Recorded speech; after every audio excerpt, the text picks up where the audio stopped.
On this Monday night, an arrest in the murder of a health insurance executive. He has been identified as Luigi Nicholas Mangione. What's known about him, where he was spotted, and what he was carrying. Jubilation and uncertainty in Syria. This is a major transition of a regime. The militants set to take over, what they're promising, and how Canada considers them a terrorist group. Burglary, tourists, the trend of bringing in thieves from other countries to commit crimes in Canada. And big deal, the baseball star striking the most lucrative contract in sports history.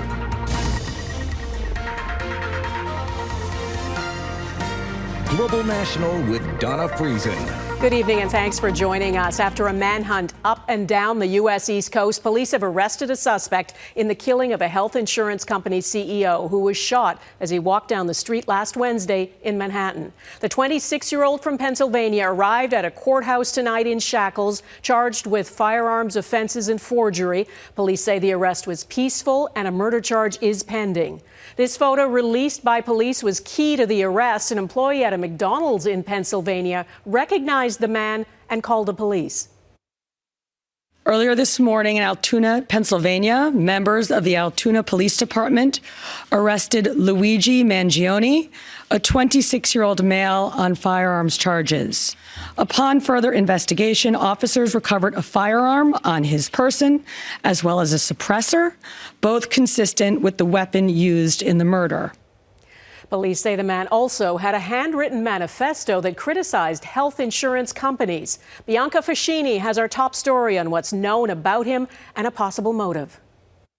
After 5 days, the manhunt is over. This man, Luigi Mangione, was arrested Monday in central Pennsylvania, identified after being recognized by a fast food worker.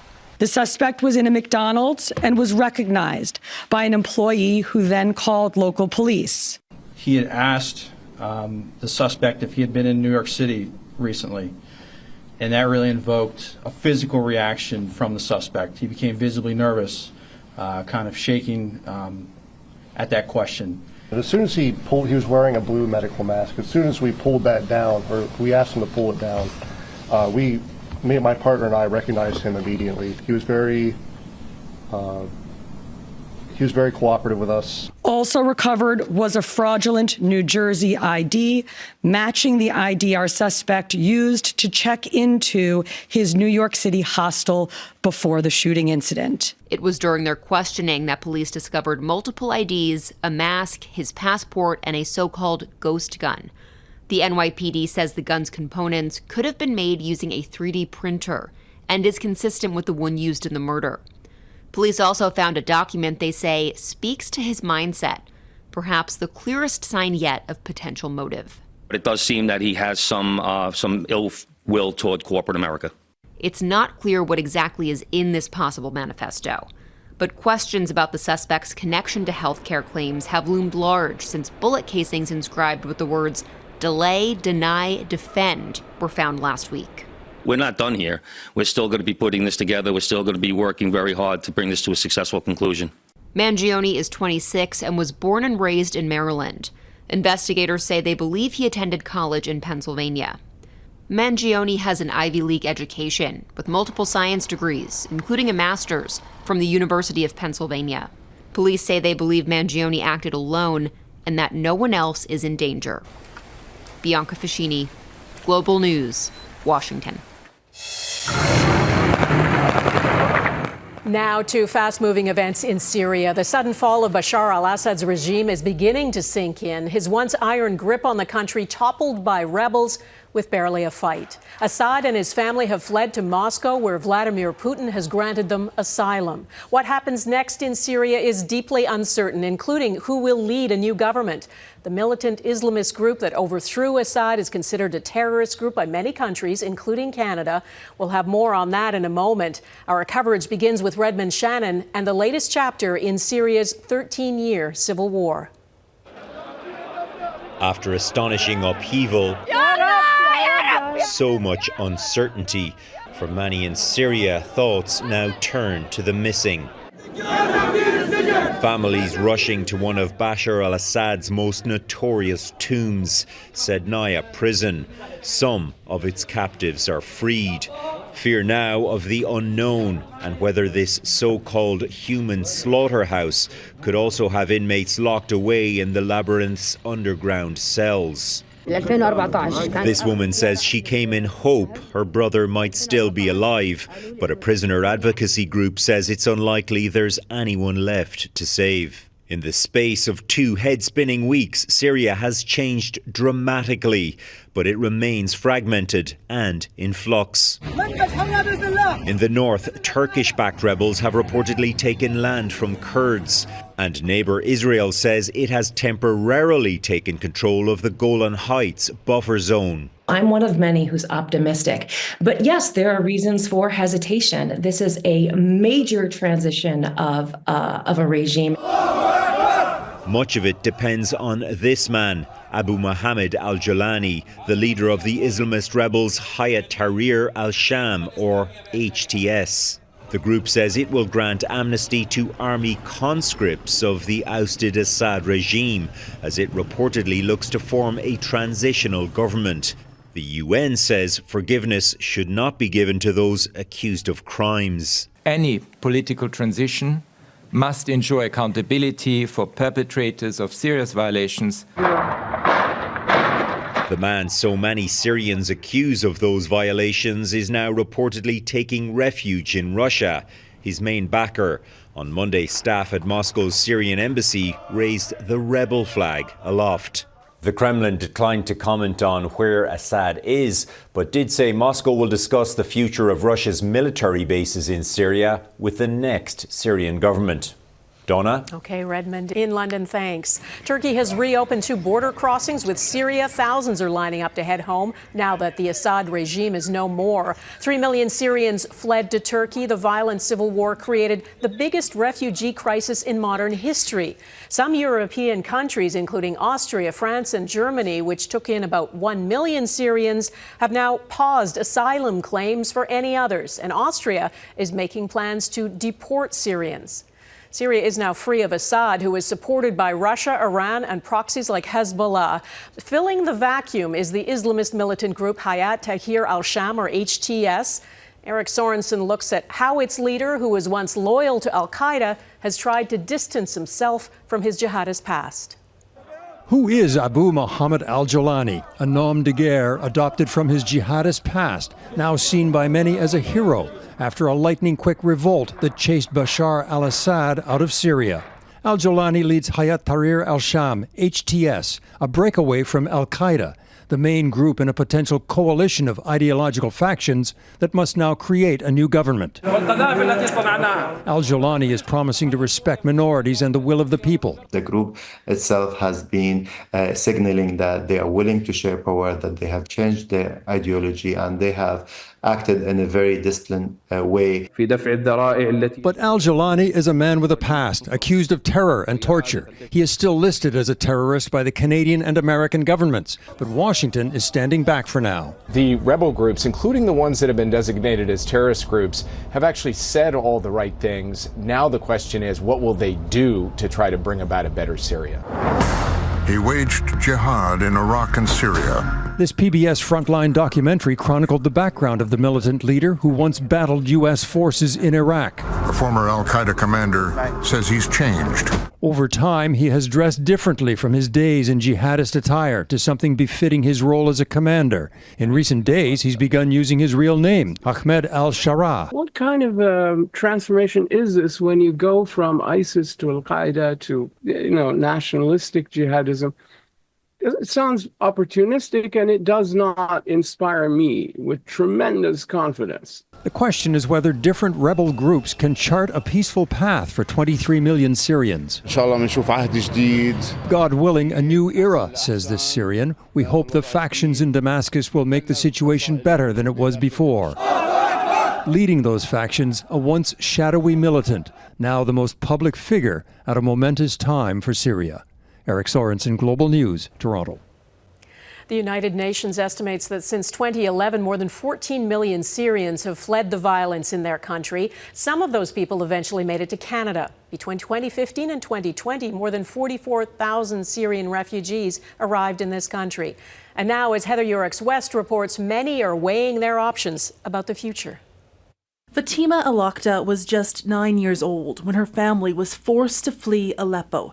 She still remembers terrifying scenes. This sharp metal that was really, really hot and sharp. They were releasing it from the airplanes, and one got through our we had like a big window. One got through, and the window pieces were on my mom, and my mom was laying down there still. They all survived, and 8 years later, the family has made a life in Canada. Al-Aqda will graduate high school next year, but her father has never forgotten his Syrian home. For me, I'm 100% I'm returned to Syria. This is a dream. When news broke over the weekend, the family took to the streets, joining hundreds of other Syrians in celebration across Canada. We're all in fearful anticipation of what's going to come next. But at the same time, if you know what this regime has done to people, you know that there's nothing worse that could ever happen that is worse than what has happened already. My dad actually received a call from my uncle who said that Asila's husband is dead. Nobody knows where he is. Asila Ashmawi says her family endured years of terror under the Assad regime. Her father was imprisoned repeatedly, and her husband survived a brutal attack. They arrived in Canada in 2016 with 3 young daughters. Today she says she's happy for her country, but for her children's sake, the family plans to stay. To be honest, for me and for them right now, Canada is their home. Because in the almost 10 years since Canada began welcoming Syrian refugees, little children have become young women and men. Syria is no longer a place they remember the same way, even as many families consider whether a free Syria will ever be home again. Heather Yurex-West, Global News, Calgary. The federal government sets a date for a fiscal update. Coming up, the state of Canada's economy and the potential effect of the Trump presidency, plus what billionaire rap superstar Jay-Z is being accused of.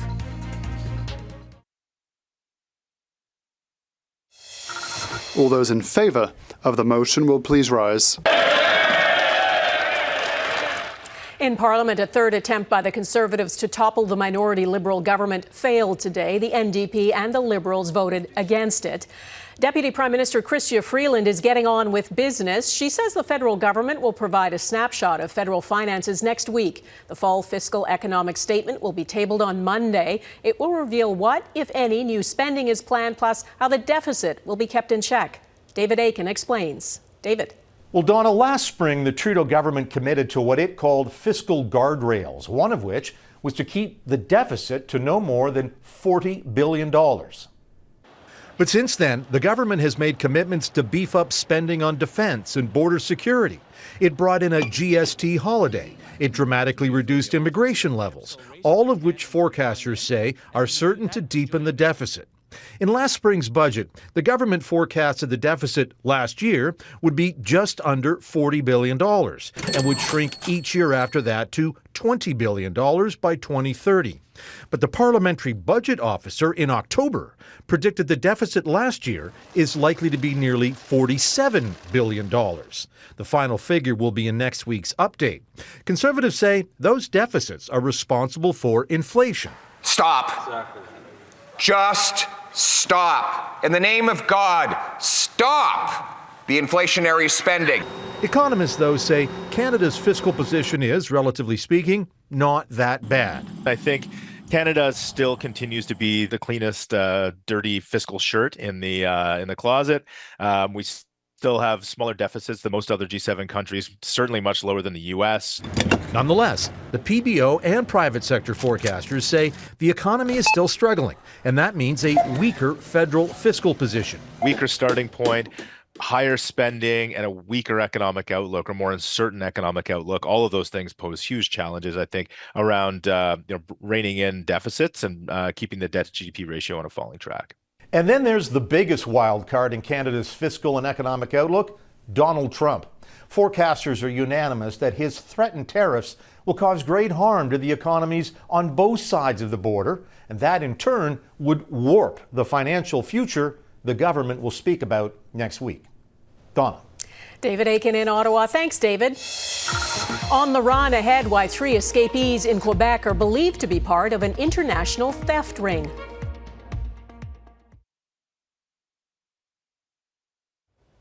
Police in Quebec are looking for 3 men who escaped from an immigration detention center over the weekend. It is an unusual case. The men are from Chile and are believed to have been in Canada as part of an international theft ring. Mike Armstrong explains how it works and why police forces across North America are having trouble stopping it. The 3 men were a long way from home, but did have some help. The trio of Chilean nationals escaped from this immigration detention facility, according to police, Sunday night around 7 p.m., and someone was waiting to pick them up. That may be another clue linking the men to a wider organization. The 3 were being held awaiting deportation, suspected of being members of what police call a South American theft group. It's basically a sort of burglary tourism. Thieves from several countries in South America fly into Canada, commit crimes, and then fly back. This is a video from Mississauga released by Peel Regional Police. The men were among 15 arrested as part of one ring. That said, often they're not caught. This was an attempted break-in in Edmonton. Catching a thief who's here temporarily is a considerable challenge for police. Get away from the door. If they're not citizens here, obviously we were not going to have fingerprints on them or photographs or anything like that.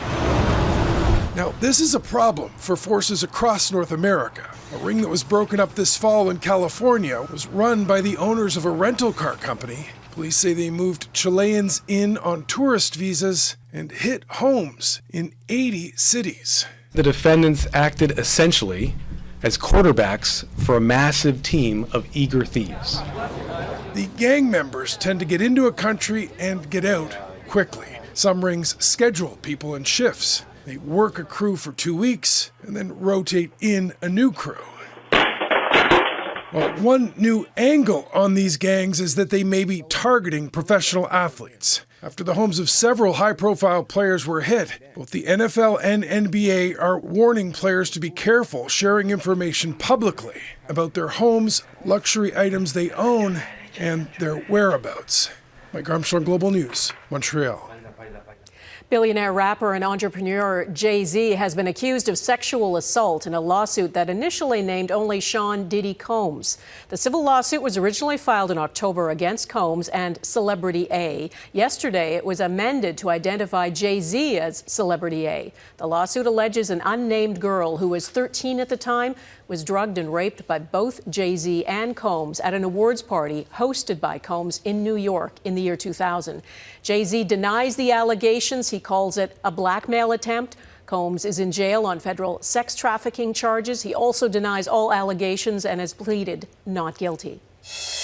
He's set for life next, why the New York Mets are paying Juan Soto an incredible amount of money.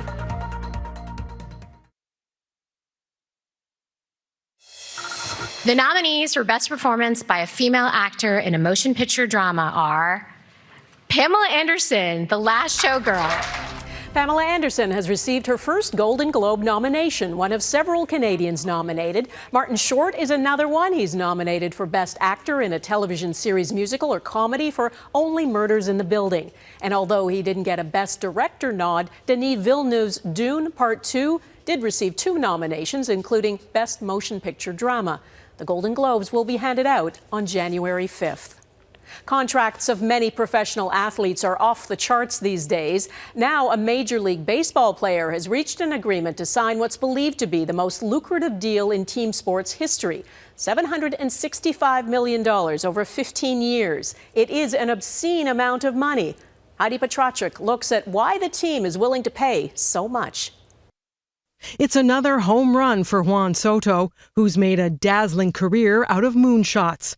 He made it clear moments after losing this year's World Series, he would be open for business. Expect the Mets to come after you. I'll be open to this in every single team. Now the young Dominican slugger has once again used his potent combination of power and patience to great effect, agreeing to a 15-year, $765 million U.S. contract that could go over $800 million U.S. with incentives. And given that he's 26 years old, entering his prime, has put up consistent production, I'm not particularly surprised by those numbers. The contract shatters a record for the largest in pro sports set just a year ago by Japanese phenom Shohei Ohtani. I think in some ways the Shohei Ohtani contract last year reset the market. Soto's is for more years, but because Ohtani deferred virtually all of his payouts, its present-day value is worth less, about $460 million over the decade. A far cry from Soto's, reportedly eclipsing even the total value of Lionel Messi's $674 million four-year mega deal with Barcelona. It ratchets up where we've been on the top end of contracts. The Mets' billionaire owner can afford the splurge. But do big payouts guarantee big wins? The man who literally wrote the book on baseball economics says no. Even a little less than 1/4 of team performance is explained by your payroll. What it does do is boost team revenue at a time when baseball is working hard to attract younger fans. It'll make more people show up to the games. It'll enable the owners to charge more money for their tickets. There's no crying in baseball, just at the ticket counter. And don't get me started on the cost of Cracker Jack. Heidi Petracek, Global News, Halifax. And that is Global National for this Monday. I'm Donna Friesen. Tonight's Your Canada is this beautiful Christmas tree in Sandy Point, Nova Scotia. It is made of lobster traps, about 425 of them. It's more than 10 meters tall, and inside there are 100 memorial buoys honoring people who have been lost at sea while working in the fishing industry. Thanks for watching, and hope to see you here again tomorrow. Bye-bye.